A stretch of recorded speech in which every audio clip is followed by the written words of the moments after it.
Hey everyone, and welcome to Your Money Story. We are back for another fascinating conversation on the concepts of wealth building. I'm Renita Young, your host. I appreciate you for rocking with me this week. Last week, I took a much needed vacation, but I'm back right now. And today, we have a stellar topic for you. Now, listen, it's a lot going on in markets right now. It's very turbulent. Volatility in markets. We have the hottest inflation in a generation, and we have interest rates that are rising, right? But how can you use all of this to your advantage when it comes to investing? Well, I have the perfect guest coming on to talk about it. I'm talking about Deborah Owens. She's America's wealth coach, and she's also the founder of Wealthy You. And she's also a veteran of the financial services industry, and a critically acclaimed author of 4 books on the topic. So if you hang on for a moment, I can grab Deborah. Let me invite her to come on in.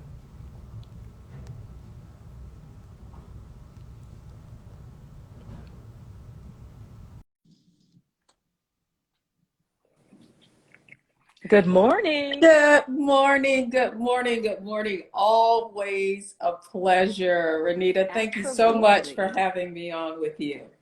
Of course. Thank you for spending part of your morning with me. Listen, a lot of people have been asking a lot of questions about this topic.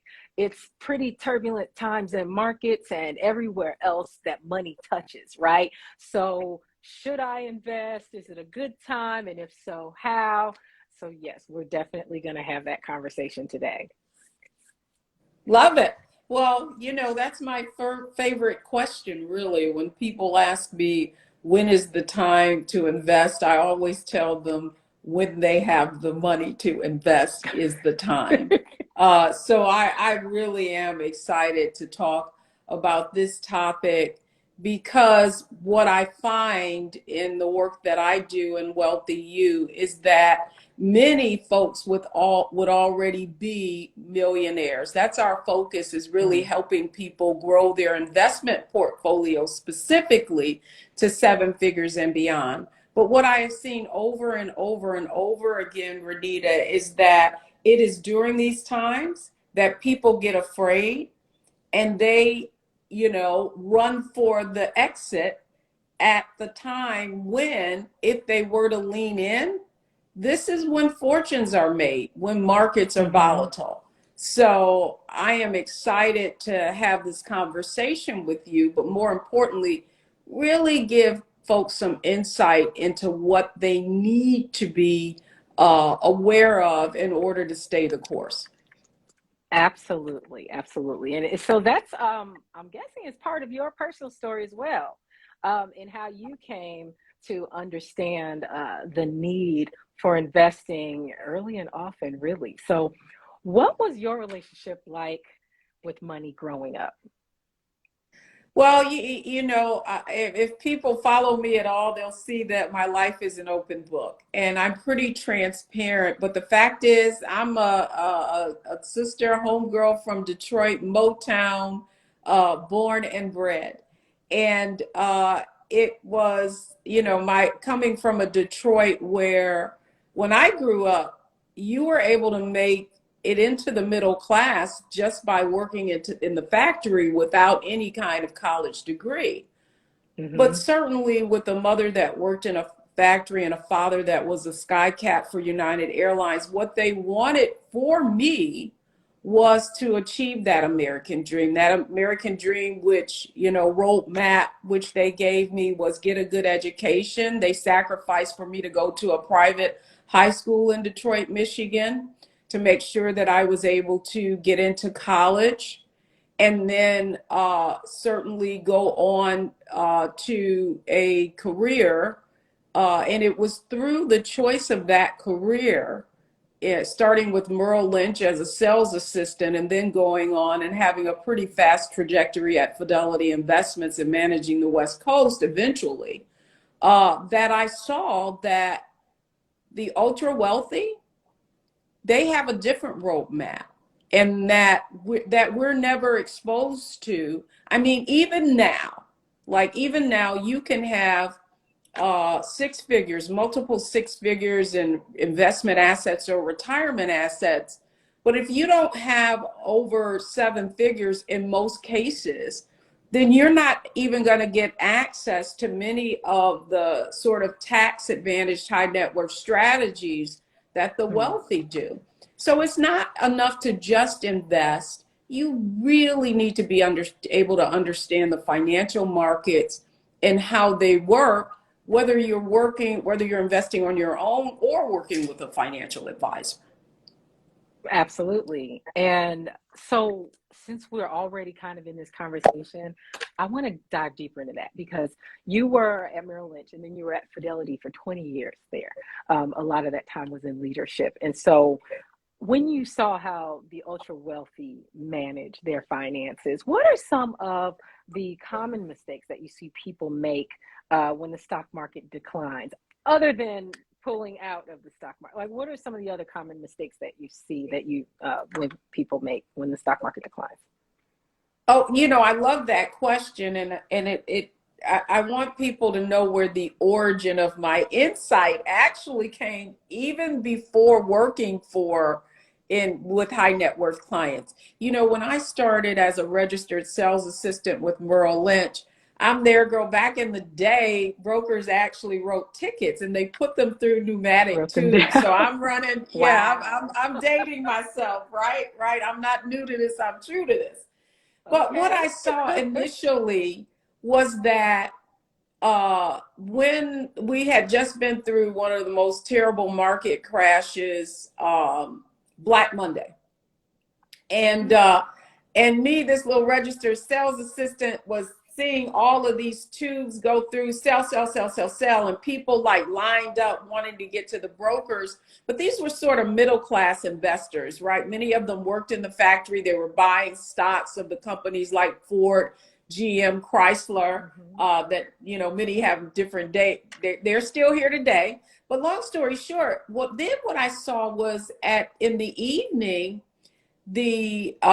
some of our most our brokers who had the largest clients with the highest net worth, they would be meeting with their clients, and then I would see these same tubes tickets going through, but they were all buy tickets.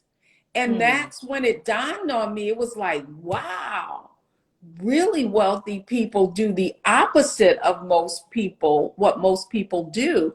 And if I were to look back on what some of those actual purchases were, they were consumer durables, right? Those investments that it doesn't matter, that are recession proof.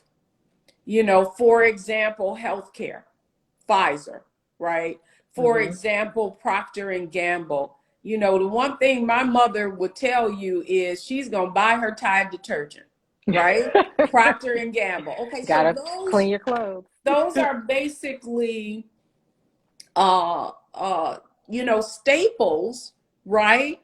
That are going down. Their stock price is going down, not because there's anything fundamentally wrong in terms of their earnings, but we know in markets, right, what drives markets is not just the fundamentals and the numbers, but emotion, right? So when you got more people selling than buying, basically the price is going to go down.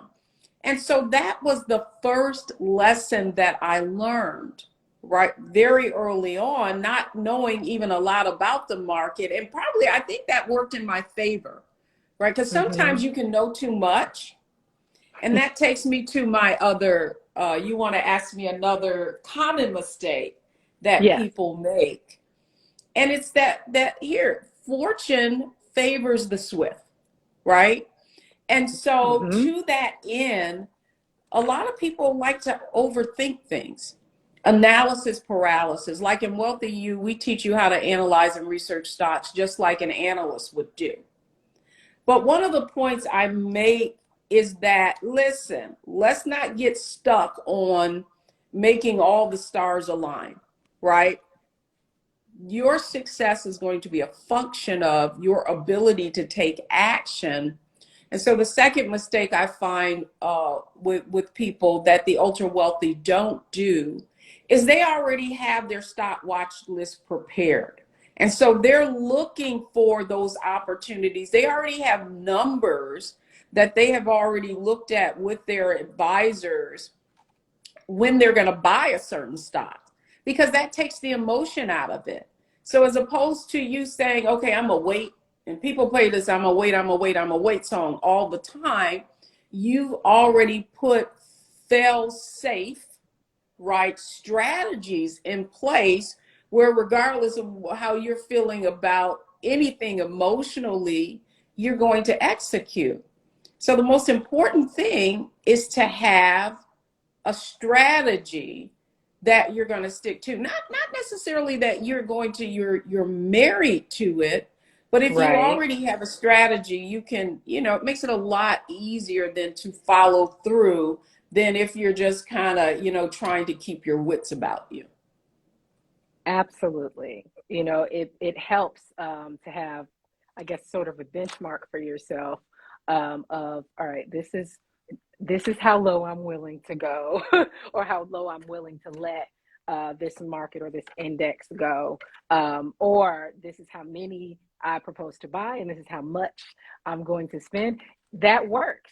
And so when we talk about investing during volatile times, a lot of people who watch are retail investors, of course. This is a personal finance show. So what should the average Joe, what should they understand about investing during these turbulent times? Is it like some people say that the stock market is on sale? Well, the markets, I don't like to use that term because some things aren't on, some things are on sale, but not everything, right?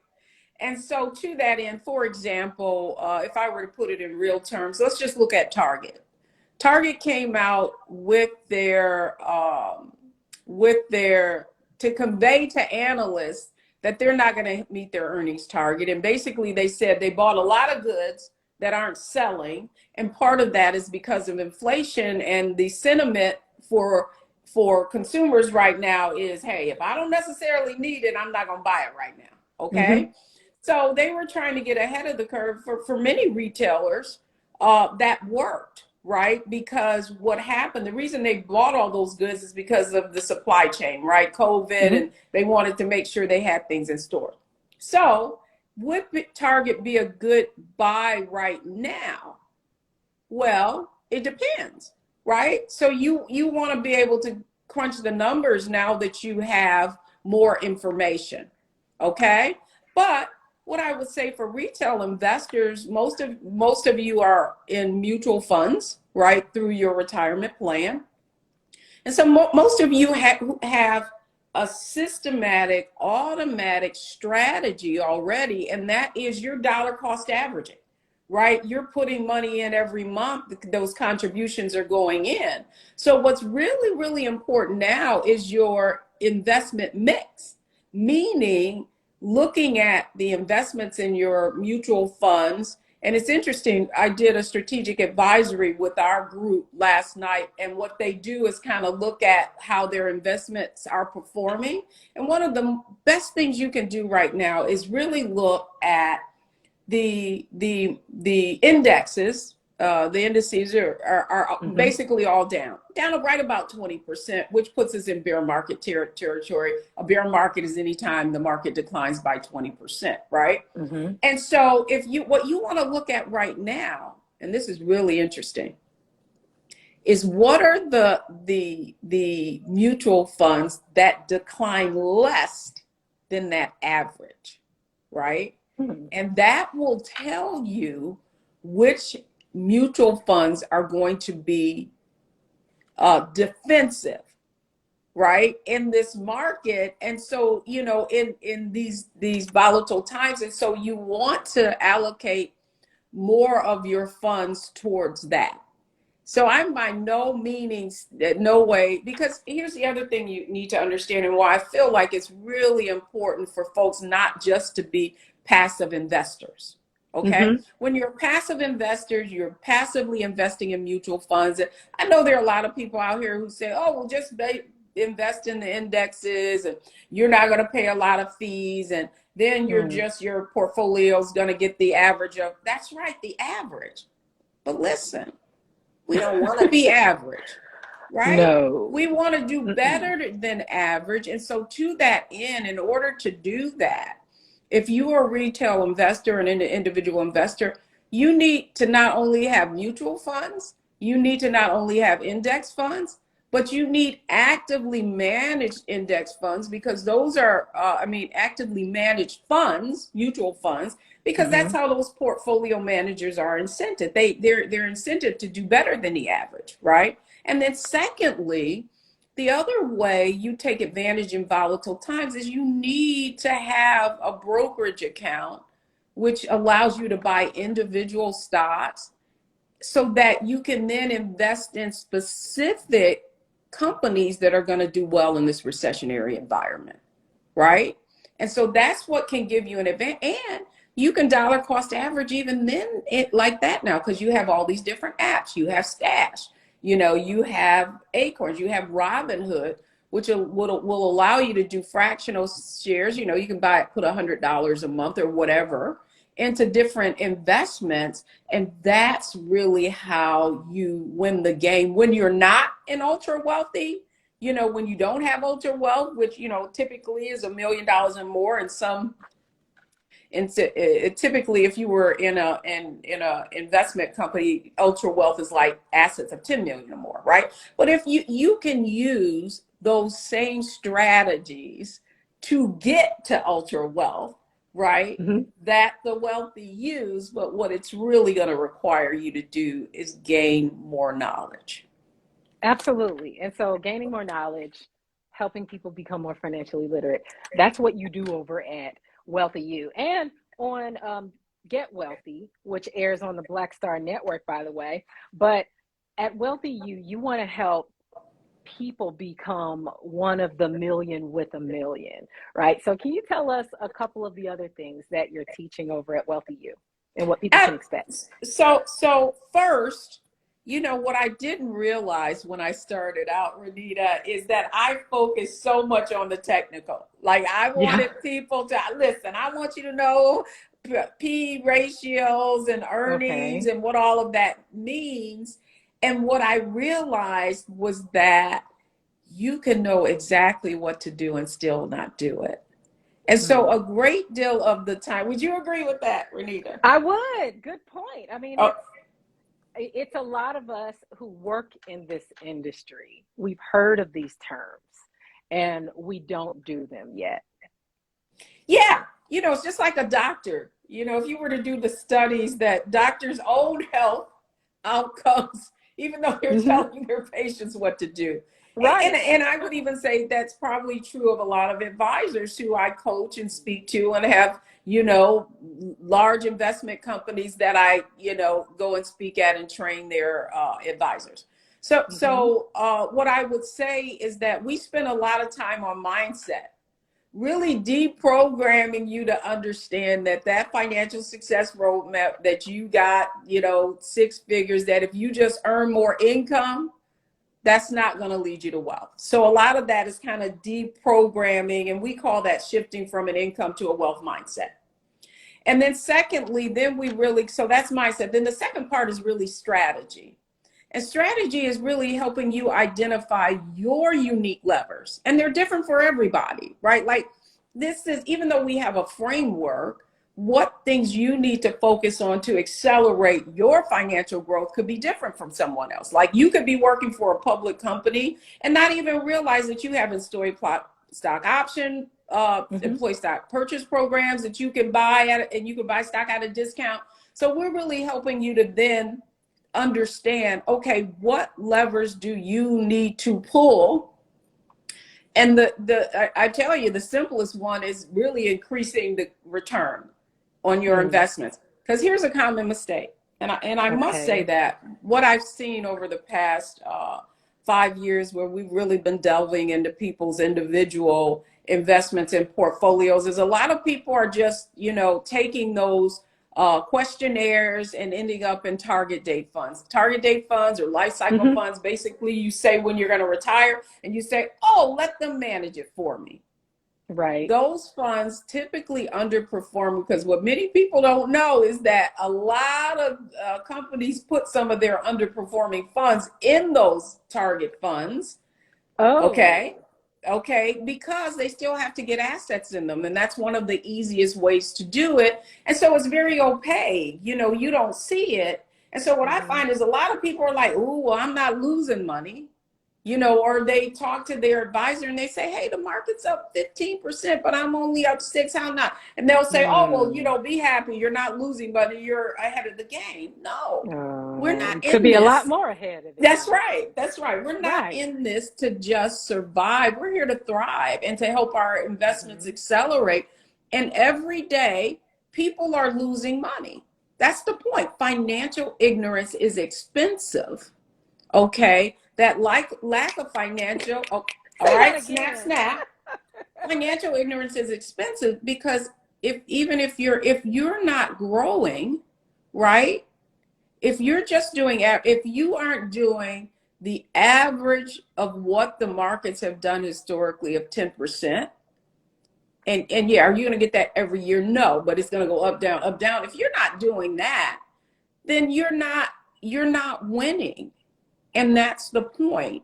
And far too many folks, particularly women of color, are earning a lot of money. Listen, if you're making over 6 figures and you've been making over 6 figures for the last decade, you should already be on your way to 1 million. Okay. Now, if you're not, then I can already tell you, here are the things that you're not doing. And once you start doing them, by the way, if folks go to my profile on my link tree, they're going to Mm-hmm. see some remarkable stories of women who within 2 years took them 25 years to get to 6 figures, and now they've doubled that in a couple of years. Why is that? Mm. Why is that? Well, it's a function of understanding how to make what you already have work harder. Right? See, Mm-hmm. we're working harder, not smarter. And it's not Mm. how much money you earn, it's how much you keep. And so then there's a whole nother level, right, of tax advantaged investing that Exactly. many people aren't taking advantage of because we don't get exposed to it. Right. So, Absolutely. we just came off of our Be One of a Million with a Million Masterclass and Okay. opened up our next cohort for our Wealthy Youth Society. That how those women learn how to do that is through one of our programs where they literally are learning together. I mean, they're analyzing and researching their portfolios. They're analyzing and Okay. researching stocks. And if people want to learn more, or if they just want to see the stories, I tell folks we bring the receipts. You know, this isn't some Yes. magical fairy dust. I see them on your page. You Yeah, do. yeah. Uh-huh. I mean, these are women who are taking ownership, no longer allowing people to say this is too difficult for you to understand, and most importantly, holding each other accountable. So in Wealthy You, our member success advisors that help women support them while they're in our programs, they've had the transformation already, right? They've learned how to accelerate their financial goals, analyze, research mutual funds, do strategy, and now their goal is to help others, right? And I think that, Renita, I really have to be transparent because Sure. I'll be honest, I never thought a group program would work. You know, I hear people say, oh, yeah, I'm Really. in this group. And I'm in some group business programs, right? Where Mm-hmm. we're sharing our own, challenges around scaling a business. Right. And certainly me, I have this mission to help 1 million women get to beyond $1 million. And so in Right. order to scale that, you need help. But I didn't believe that could happen in a group setting where women, I didn't think people were going to be transparent, number one, because there's so Mm-hmm. much shame, right? Mm-hmm. Like, oh, I'm this, I'm this news anchor, I'm on finance, I should know all of this stuff. And so people don't really want to say. But Right. that has been the most profound thing that's happened. And I'm going to give COVID, talk about problems are opportunities, right? Yeah. COVID really forced me to launch a group coaching program. And Really. in forcing me to do that, what I discovered is the most powerful impact that you can have is when other people are supporting one another, right? And holding each other accountable and being transparent. That's really the secret sauce, because think about it. This knowledge is inherited, right? Either you get it like I did, kind of stumbled into it as a profession, right? Or typically you learn these kinds of things from either your family has a trusted advisor, again, high net worth, my private investment banker, we meet with them, or somebody in your family, you had a trusted advisor. If you don't have that, then you'll probably never get access to the kind of insights that you're getting in Wealthy You, where you're actually understanding how the financial markets work, how an analyst would break down and learn how to invest in stocks, how Morningstar comes up with its 5-star ratings. I mean, we go deep. Good. Because it's important for you to know why, right? Like when we don't know why, as soon as something happens, we run to the exits, back to the topic that we're talking about today.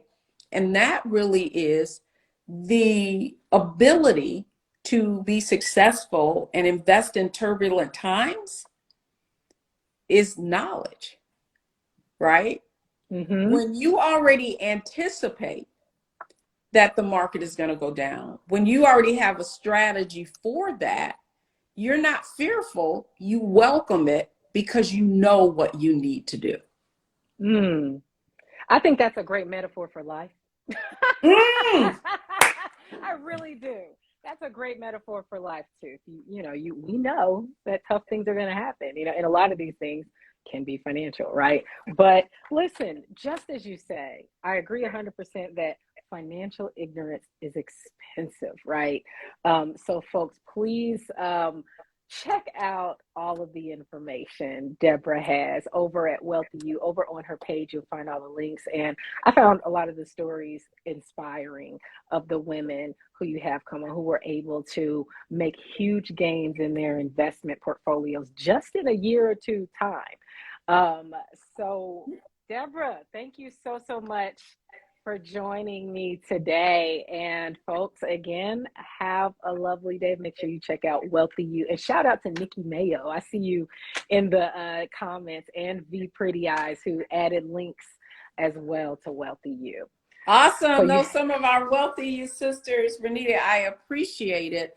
And I just want to leave by saying to anybody who's watching this, whether they're watching it live or they watch it on replay, if it can happen for them, it can happen for you, right? If it can happen for them, it can happen for you. Please, in Linktree, you can get in this IG, my profile, you can get links to everything that we're doing. And once again, Renita, thank you so much for lifting others as you climb, right? And your ability to help us convey and give us exposure on your platform is really, I can't tell you how much it's appreciated.